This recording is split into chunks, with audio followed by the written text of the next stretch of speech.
व्यक्तित्व का सबसे पहला वर्गीकरण किसने प्रस्तुत किया? तो सबसे पहला वर्गीकरण हिप्पोक्रेट्स ने ही प्रस्तुत किया था। ठीक है, इनके सिद्धांत को शारीरिक द्रव्यों का सिद्धांत,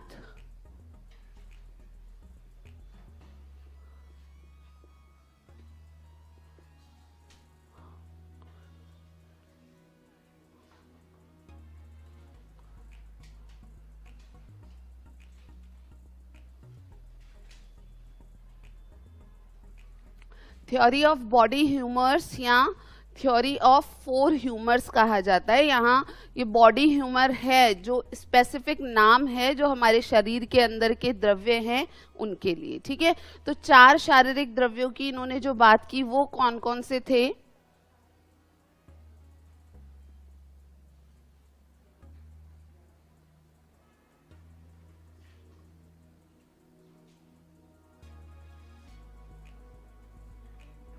रुक जाओ, तुमको लिखाऊंगी, रुको।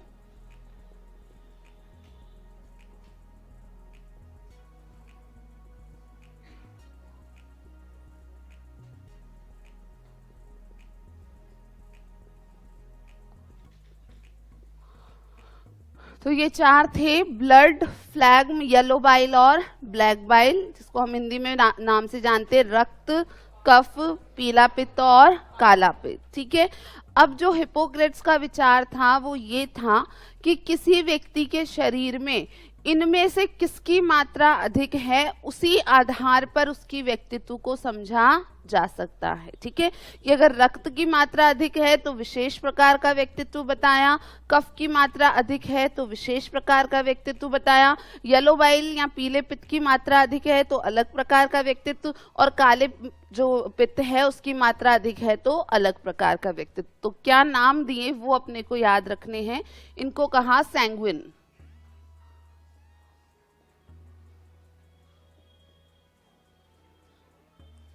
इनके लिए नाम दिया फ्लैग्मेटिक,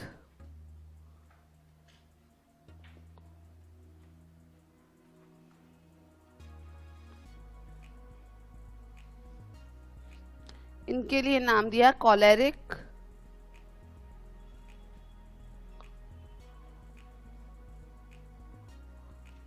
और इनके लिए कहा मेलनकॉलिक।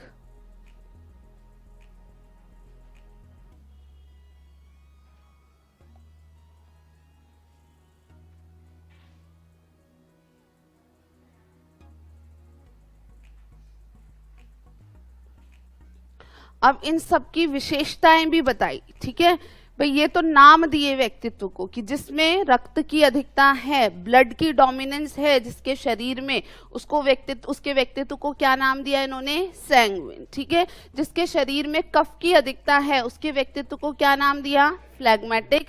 जिसके शरीर में पीले पित्त की अधिकता है उसके व्यक्तित्व को क्या नाम दिया? कॉलेरिक। और जिसके शरीर में काले पित्त की अधिकता है उसको क्या नाम दिया? मेलनकॉलिक। ठीक है, अब सबके गुण भी बताए इन्होंने। तो जो रक्त वाला गुण हम कहें द्रव्य है उसकी अधिकता होने पर जिसको सैंग्विन नाम दे रहे हैं, तो ऐसे लोगों के लिए हिप्पोक्रेट्स कहते थे कि ये लोग बहुत ज्यादा आशावादी और खुशमिजाज होते हैं। ठीक है, कि किसी भी परेशानी से आसानी से जूझने वाले, हर काम को, अपने लक्ष्य को चुनौतीपूर्ण रूप से स्वीकार करके उसे पाने वाले, हमेशा या विपरीत परिस्थितियों में से निकल के आने वाले, खुश रहने वाले जो लोग हैं उनके लिए क्या नाम दिया इन्होंने? सैंग्विन। ठीक है, दूसरा प्रकार जो है फ्लैग्म या कफ, तो फ्लैग्मेटिक से आपको ऐसे ध्यान रखना है, बिल्कुल ढीले से, सुस्त से, एनर्जी लेस जो लोग होते हैं। ठीक है, बिल्कुल शांत प्रकृति, कोई ऊर्जावान नहीं होते हैं बिल्कुल भी,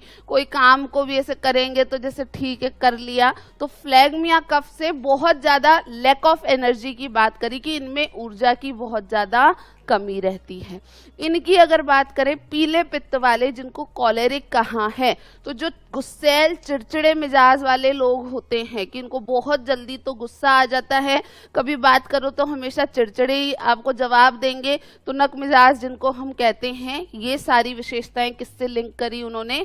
कॉलेरिक से। ठीक है, और सबसे लास्ट में है ब्लैक बाइल या काला पित्त। ये अलग ही है, इनको कह रहे कि ये उदासीन, बिल्कुल विषादी प्रकृति के होते, डिप्रेस डिप्रेस्ड रहने वाले, कि बिल्कुल इनको इनमें और इनमें जो अंतर है ना वो ये है कि ये तो बस शांत रहेंगे, ठीक है, दुख मनाने वाले भी नहीं है, बस ठीक है पड़े हैं आलसी थोड़े से, ठीक है ना, जहाँ पड़े हैं वहां पड़े हैं, कोई काम जल्दी से उठ के करेंगे नहीं, ये दुख में रहते हैं पूरी तरीके से। ये जो शब्द है ना ब्लैक बाइल, तो भैया काला ही है इनका जीवन में, काला ही काला है, कोई उजाला नहीं है इनके जीवन में, ठीक है। तो इनको लिंक किया है इन्होंने डिप्रेसिव टेंडेंसी से, विषादी प्रवृत्ति से। ये जो मेलनकॉली शब्द होता है इसको भी लिंक किया जाता है डिप्रेशन से, ठीक है। तो ऐसे लोगों में नकारात्मकता भरी हुई होती है, ये बिल्कुल आशाहीन होते हैं जीवन के प्रति, ऐसा हिपोक्रेट्स ने बताया था। अब ये ध्यान रखो कि ये सिद्धांत दिए गए हैं, लेकिन आगे के मनोवैज्ञानिकों ने जो बाद में रिसर्च किया, शोध किया, उन्होंने इन चीज़ों को नकार दिया है, लेकिन हमको पढ़ने हैं क्योंकि प्रश्न पूछ लिए जाते। तो ज़्यादा अप्लाई मत करना कोई भी अपने आप पर या किसी दूसरे पर, ये सिंपल सी बात है, हमें प्रश्नों के लिहाज से याद रखना है कि उन्होंने किसके बारे में क्या बताया था, ठीक है। इतनी इतनी सी थ्योरीज आएंगी, पर्सनालिटी में थ्योरीज हैं बहुत सारी, लेकिन बहुत बड़ी बड़ी थ्योरी नहीं है। जिसने 4 टाइप बताए तो अपने को 4 टाइप पढ़ने हैं, जिसने 5 बताए वो 5 नाम पढ़ने, और उसकी एक दो विशेषताएं याद रखनी है, ठीक है। तो हेडिंग